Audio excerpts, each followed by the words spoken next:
Hello people, welcome to my channel. I am Neha Kaushik and in this lecture I am going to talk about post fertilization events.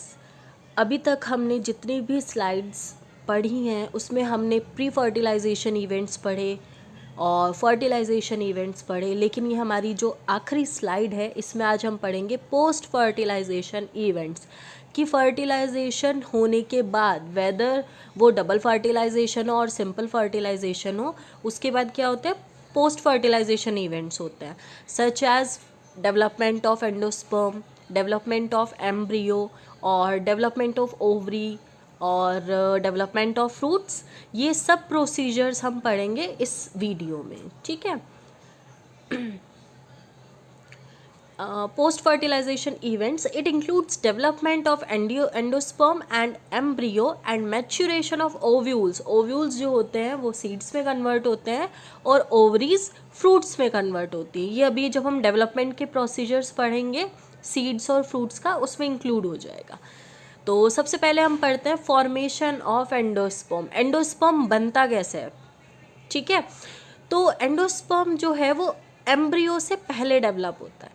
Embryo से पहले endosperm बनने का main motto क्या है कि जो endosperm है वो एम्ब्रियो को न्यूट्रिशन प्रोवाइड करता है।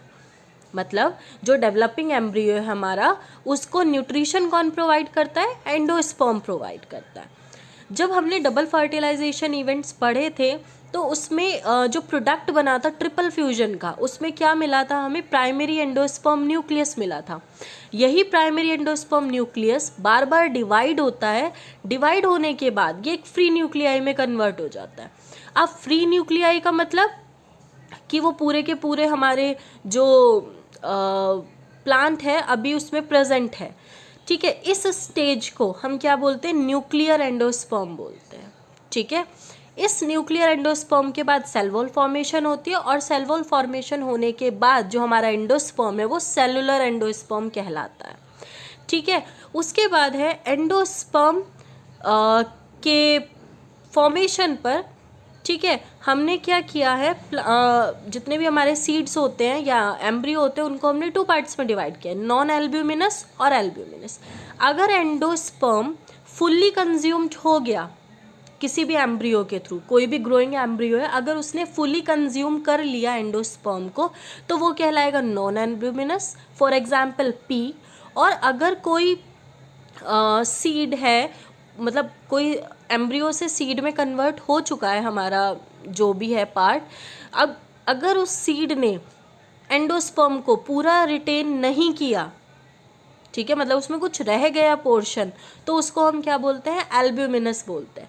मतलब अगर एंडोस्पर्म फुल्ली कंज्यूम हो गया तो वो नॉन एल्ब्यूमिनस कहलाएगा, और अगर वो कंज्यूम नहीं हुआ, कुछ उसका पोर्शन बच गया, तो उसको हम बोलते हैं एल्ब्यूमिनस, ठीक है। एल्ब्यूमिनस का एग्जाम्पल है कोकोनट। आपने देखा होगा उसके अंदर जो लिक्विड मटेरियल बचता है वो क्या कहलाता है? एंडोस्पर्म कहलाता है। एंडोस्पर्म के बाद क्या बनता है? एम्ब्रियो बनता है। हमने जब एम्ब्रियो सेक का डायग्राम पढ़ा था तो उसमें हमने माइक्रोपाइलर एंड भी देखा था जो कि चिलाजा के ओपोजिट था, ठीक है। तो ये जो माइक्रोपाइलर एंड है यहाँ पर जाइगोट सिचुएटेड होता है, ठीक है, और इसी पोर्शन से एम्ब्रियो डेवलप होना शुरू होगा। जो जाइगोट है वो और ज़्यादा डेवलप होता है और डेवलप होने के बाद वो प्रो एम्ब्रियो में कन्वर्ट हो जाता है। यही प्रो एम्ब्रियो फिर और ज़्यादा मेच्योर होगा और ज़्यादा ग्रो करेगा, तो वो क्या कहलाएगा? मेच्योर एम्ब्रियो कहलाएगा। उसी तरह जो हमारा एक मेच्योर या टिपिकल एम्ब्रियो है, डाइकॉट एम्ब्रियो है, उसमें एक एम्ब्रियोनल एक्सिस होती है और 2 कॉटिलेडन्स होता है। डाइकॉट का मतलब ही क्या है? 2 कॉटिलेडन्स। मोनोकॉट है तो सिंगल कॉटिलेडन, ठीक है। तो इसमें क्या होते हैं? 2 कॉटिलिडन प्रेजेंट है और एक एम्ब्रियोनल एक्सिस प्रेजेंट है। इस एम्ब्रियोनल एक्सिस के जो ऊपर वाला पोर्शन है उसको हम एपिकोटाइल बोलते हैं। इसी एपिकोटाइल से डेवलप होता है प्लूम्यूल। प्लूम्यूल किस में कन्वर्ट होता है? शूट में कन्वर्ट होता है। जब हम किसी भी सीड को सॉइल में ग्रो करते हैं तो प्लूम्यूल वो रीजन होता है जहाँ से प्लांट का जो पार्ट है वो डेवलप होगा। लेकिन कौन सा पार्ट? शूट वाला पार्ट। वहीं जो एम्ब्रियोनल एक्सिस से नीचे वाला पार्ट होगा, मतलब उससे जो बिलो पार्ट होगा, उसको हम बोलते हैं हाइपोकोटाइल।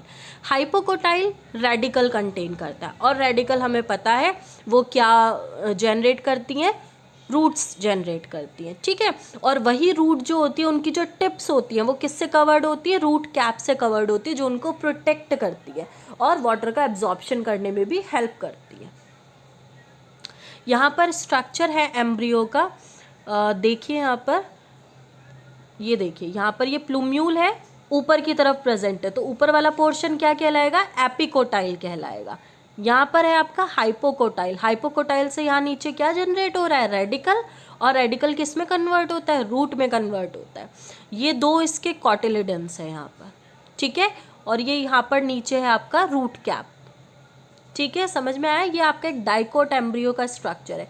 वहीं एक मोनोकोट का भी है, इसमें स्कूटेलम प्रेजेंट है, कोलेप्टाइल प्रेजेंट है, शूट एपेक्स है और रेडिकल्स भी हैं यहाँ पर, रूट कैप भी प्रेजेंट है, ठीक है। ये एक मोनोकोट एम्ब्रियो का स्ट्रक्चर है। नेक्स्ट आते हैं डेवलपमेंट ऑफ सीड पर। अब एम्ब्रियो भी डेवलप हो गया, अब उसके बाद क्या बनता है, सीड बनता है। सीड जो है वो लास्ट स्टेज है सेक्सुअल रिप्रोडक्शन की, ठीक है। सीड जो है वो फर्टिलाइज्ड ओव्यूल कहलाते हैं, ठीक है, that are developed inside a fruit. वो एक फ्रूट के अंदर हमें मिलता है, जैसे कि मैंगो के अंदर होता है, ठीक है, आपने देखा होगा। तो सीड कहाँ पर मिलते हैं हमें, ये एक फर्टिलाइज्ड ओव्यूल्स होते हैं और ये हमें फ्रूट के अंदर मिलते हैं। एक सीड के पास 3 पार्ट्स होते हैं, सीड कोट, कॉटिलिडन्स और एम्ब्रियोनल एक्सिस, हमने अभी सबके बारे में पढ़ लिया। फिर सीड्स जो हैं वो 2 टाइप के हो सकते हैं, एल्ब्यूमिनस भी हो सकता है और नॉन एल्ब्यूमिनस भी हो सकते हैं। एल्ब्यूमिनस कब होगा कोई भी सीड, जब उसमें एंडोस्पर्म प्रेजेंट होगा, फॉर एग्जांपल व्हीट एंड मेज। और अगर हम नॉन एल्ब्यूमिनस की बात करते हैं तो उसमें एंडोस्पर्म एब्सेंट होता है, मतलब उसमें फुल्ली कंज्यूम्ड हो चुका है एंडोस्पर्म, और उनका एग्जाम्पल क्या है, पी। देन आता है डेवलपमेंट ऑफ फ्रूट पर। फ्रूट कहाँ से डेवलप्ड होता है, ओवरी से। ओवरी जो है वो हमारी फ्रूट में कन्वर्ट हो जाती है, ठीक है। और ओव्यूल किस में कन्वर्ट होता है, सीड में कन्वर्ट होता है। फिर क्या होता है कि जो ओवरी है उसकी जो वॉल्स हैं वो कन्वर्ट हो जाती हैं फ्रूट की वॉल्स में, जिनको हम पेरिकार्प बोलते हैं, जो फ्रूट की ऊपर कवरिंग होती है। फ्रूट्स फ्लैशी भी हो सकते हैं और ड्राई भी हो सकते हैं। फ्लैशी होंगे तो उसका एग्जाम्पल मैंगो, और अगर ड्राई होंगे तो उसका एग्जाम्पल है ग्राउंडनट, ठीक है। फिर हमने फ्रूट्स को 2 पार्ट्स पे डिवाइड किया, मेनली 2 तरीके के फ्रूट्स होते हैं, एक फॉल्स फ्रूट होता है और एक ट्रू फ्रूट होता है। फॉल्स फ्रूट हम उसको बोलते हैं जब हमारा जो फ्रूट है वो ओवरी से ना ग्रो होकर प्लांट के किसी फ्लोरल पार्ट से डेवलप होता है, तो उसको हम फॉल्स फ्रूट बोलते हैं। मतलब जो हमारे प्लांट का जो थैलेमस पार्ट है उससे फ्रूट फॉर्मेशन हो रहा है, तो उसको हम क्या बोलते हैं, फॉल्स फ्रूट बोलते हैं। मतलब जहाँ पर ओवरी फ्रूट फॉर्मेशन ना करे उसको हम फॉल्स फ्रूट बोलते हैं। फॉर एग्जाम्पल एप्पल, ठीक है, एप्पल में सीड्स देखे होंगे आपने। उसके बाद है fruits that develop from the ovary, और जो ओवरी से डेवलप्ड होंगे उनको हम बोलते हैं ट्रू फ्रूट। देन आते हैं कुछ फ्रूट्स ऐसे होते हैं जो पार्थेनोकार्पिक होते हैं। पार्थेनोकार्पिक का मतलब होता है जब फ्रूट बिना फर्टिलाइजेशन के डेवलप हो जाते हैं। फॉर एग्जाम्पल बनाना, ठीक है। तो बनाना क्या है, एक पार्थेनोकार्पिक फ्रूट है जो पार्थेनोजेनेसिस प्रोसेस से फॉर्म्ड होता है, बनता है, ठीक है। Some plants produce seeds without fertilisation, कुछ प्लांट्स ऐसे भी हैं जो बिना सीड के फर्टिलाइजेशन करते हैं, उस प्रोसेस को हम क्या बोलते हैं, एपोमिक्सिस बोलते हैं।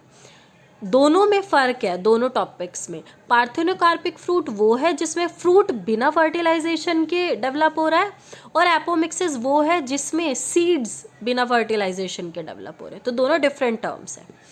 फिर इसमें एक example, in some varieties of mango the nucellus cells divides into the embryo sac to develop into embryos. क्या होता है कभी कभी कि जो मैंगो है उसमें जो न्यूसेलस की सेल्स हैं वो क्या करती हैं, बहुत सारे एम्ब्रियो सैक में डिवाइड हो जाती हैं। डिवाइड होने के बाद उसमें क्या होता है, बहुत सारे, अब जब एम्ब्रियो सैक बहुत सारे हैं तो ऑब्वियस सी बात है एम्ब्रियोज भी बहुत सारे बनेंगे, ठीक है, मल्टीपल कॉपीज हो गई उनकी।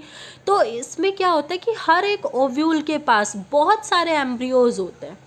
एक ओव्यूल बहुत सारे एम्ब्रियोज को क्या करता है, कंटेन करता है, तभी हम इस कंडीशन को क्या बोलते हैं, पॉली एम्ब्रॉयनी बोलते हैं। पॉली एम्ब्रॉयनी का मतलब बहुत सारे एम्ब्रियोज जिस ओव्यूल में प्रेजेंट होंगे उसको हम क्या बोलते हैं कि वो पॉली एम्ब्रॉयनी शो कर रहा है, ठीक है।